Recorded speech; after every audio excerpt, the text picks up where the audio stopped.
If you're a family with a preschooler and you began reading to that child at a very early age, you will already know exactly why it's so important to read with your children early and often. If you're a family that has a preschooler and you haven't always done the amount of reading that I'm suggesting, 20 minutes every single day, then it's not too late, but you really do need to start reading now. You need to create an environment rich in print. That means they need to have access to books, whether they're from the library or, the ones that you get from the doctor's office, or if, you can find a garage sale. But it's important that they have access to several books at a time, that they're, again, being read to for at least 20 minutes every single day. You're talking to them about connections, making connections, drawing predictions, and, just increasing their imagination and their vocabulary. These things need to happen before your child enters school, so that when they do start school, they are in a position where they understand, the importance of books and words and, just being a literate person.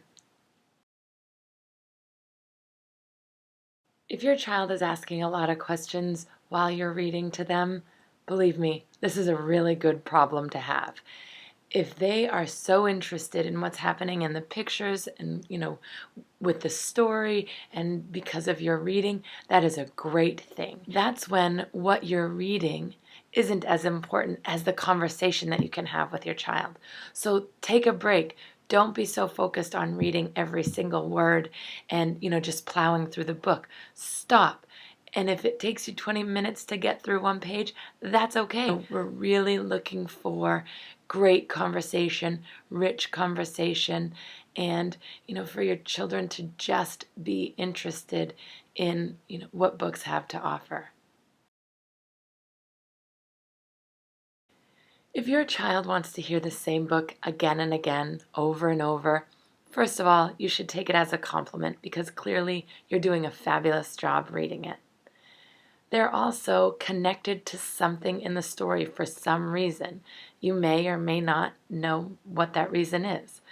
But I would encourage you to stick with them and to try to tolerate reading it as many times as you can. And it's okay to say to them once in a while, I need a break from this book. How about I read you this one tonight? And then I'll read you Runaway Bunny again tomorrow, or whatever their favorite book happens to be. Because it is important that you as the reader are engaging and are interested in what you're reading. So I understand that it gets boring to read the same book again and again, but clearly your children are getting something from that book each and every time. So they will move on eventually, but if you can ride it out and really stick with that book and read it the 1,000 times that they request it, they really will benefit each and every time. One reason that families don't spend a lot of time reading to their young children is because one or both of the parents identify themselves as a poor reader.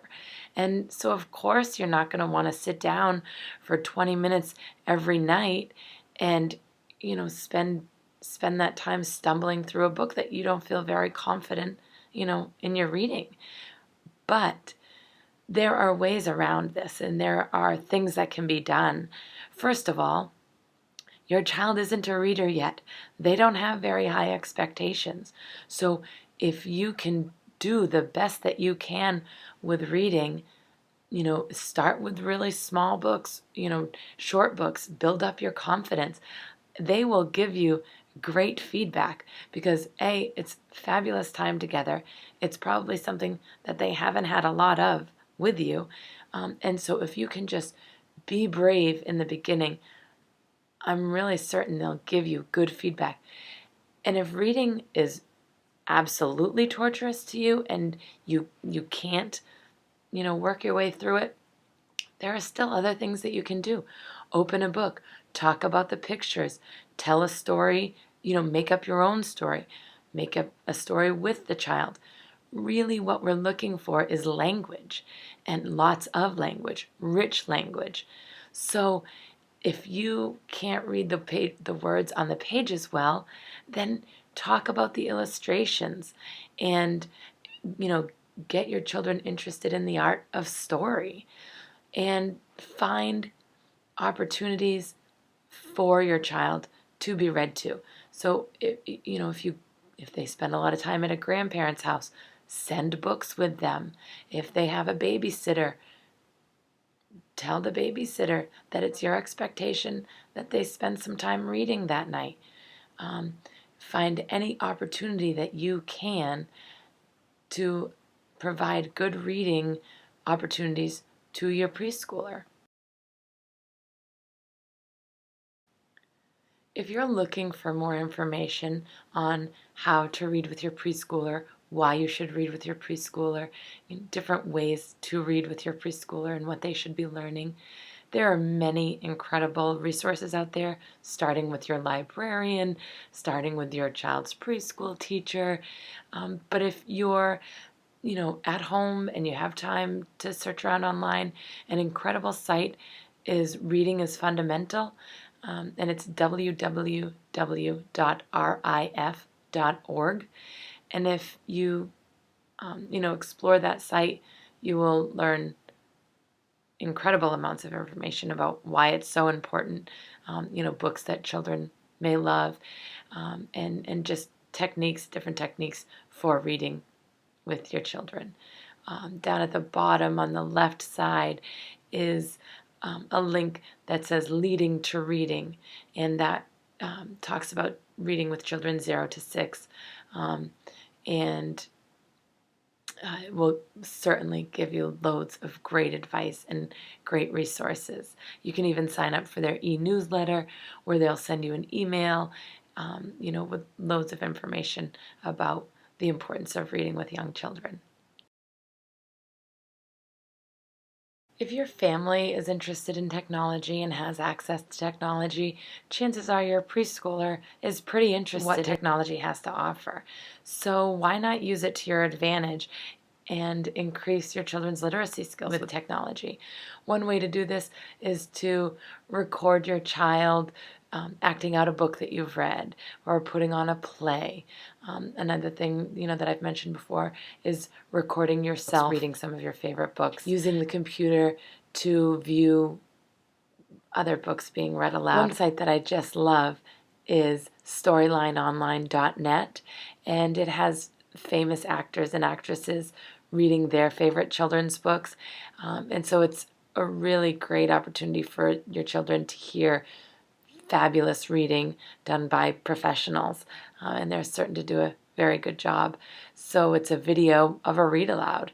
There's not much animation, but the children do see the text on the page, but they also see, the actor expressions and voice and how they use, theatrical elements just in their reading. Reptile. Discovery starts with a single word.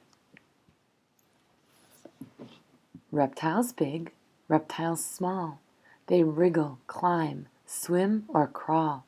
Open the book and find them all. The race runner is the fastest lizard in the world. It can run faster than most people. So here's the table of contents. These are all the different things that we're going to learn by reading this book. I know what a reptile is.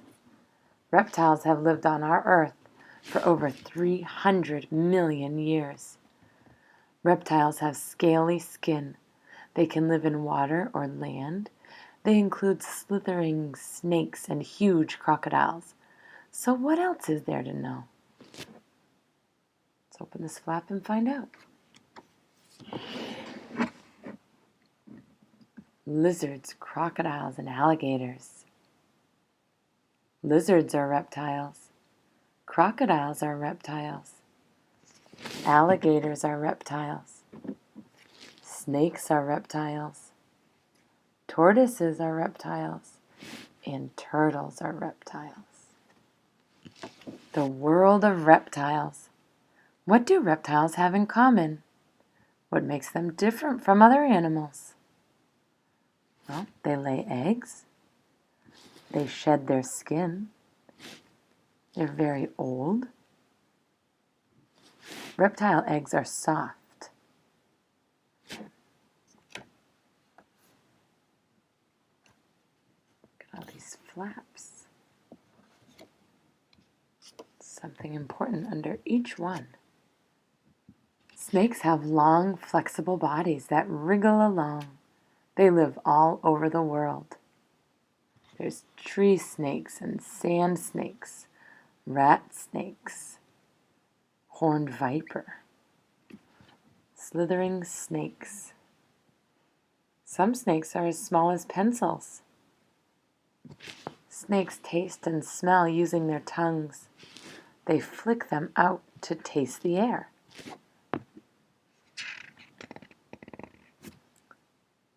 Notice these page numbers down here? Not every book has page numbers, but this one does. This is page number 9. Snake attack. Most snakes are harmless, but a few are very dangerous indeed.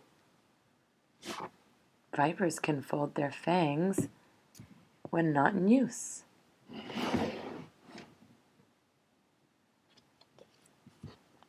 Wow. Tortoises. Tortoises are easy to spot. They have their homes on their backs. I walk very slowly. Tortoises live longer than any other animal. The oldest we know of lived for 150 years. And turtles are like tortoises, but they live in water. They can breathe in water and on land.